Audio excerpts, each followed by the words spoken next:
Je dis que les femmes aujourd'hui se font même comme des objets. Je ne peux pas comprendre. Regardez par exemple quand on fait une cérémonie.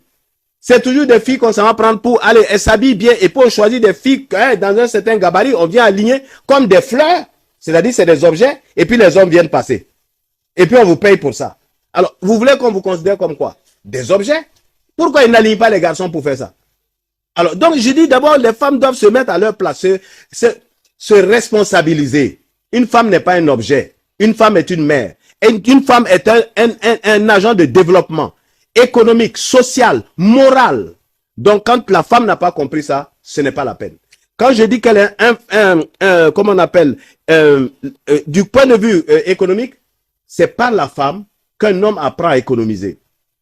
Des fois, moi, je vois, il y a des dépenses, je veux faire, ma femme dit non, non, non, n'oublions pas ceci, n'oublions pas ça. C'est elle qui me rappelle toujours ce que j'oublie même. Conseillère de premier degré. Mais bien sûr, c'est pourquoi nous, la Bible dit celui qui a trouvé une femme a trouvé le bonheur. Parce que quand tu as trouvé une femme, femme c'est quoi? C'est pas la personne à qui tu crées des chagrins, qui est en train dans sa propre tête de résoudre ses problèmes internes, mais à quel moment elle pense à toi et elle pense à la maison? Non.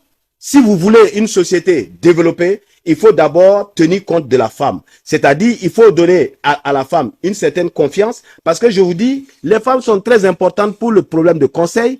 Avec des femmes qu'on met à l'aise, qu'on met en confiance, on n'a même pas besoin d'aller voir un coach pour le développement personnel. On a tout. Mais lorsque vous n'êtes pas équilibré de ce côté-là, c'est là que vous allez chercher dehors. Moi, quel développement personnel je peux t'apporter plus que les conseils de ton épouse? C'est elle qui te voit. C'est elle qui connaît tes défauts. C'est elle qui connaît tes carences. C'est elle qui peut te dire, mon mari, faisons comme ça, ne faisons pas comme ça. Mais tu refuses tout ça. Oh, c'est justement Dieu a mis la femme à côté de l'homme comme son coach en développement personnel.